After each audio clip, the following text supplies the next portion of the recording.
لو انا بقى بسوق لاكاديميتي، ايه اللي محتاجه عشان يبقى عندي اكاديميه؟ لو انا فكرت ان انا اعمل اكاديميه، اجمع تيم ونبتدي نشتغل سواء مدرسين انجليش او غيره، ايه اللي محتاجينه عشان تواجد قوي على السوشيال ميديا؟ اول حاجه واهم حاجه سوق للاكاديميه مش لاسمك بقى. خلاص اطلع بره الموضوع. خلاص انت عملت اسم ليك، وانا يا جماعه انا فلان اهو اللي انتوا عارفيني، عملت اكاديمي اسمها كذا. بس مهم الاول اعمل اسم ليه. طبعا يبقى المرحله الاولى اول مرحله ان انا بعمل بيرسونال براندنج، اعمل اسم كويس في مجالي. فلان عمل اكاديميه، أوبا. لازم فلان الاول. صح كده.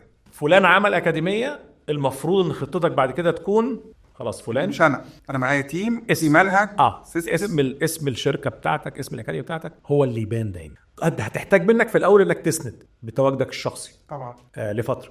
بس لو لقيت ان انت بعد مثلا سنتين الموضوع كله معتمد على تواجدك الشخصي، يبقى في حاجه غلط، يبقى ده نوع من الفشل الاداري.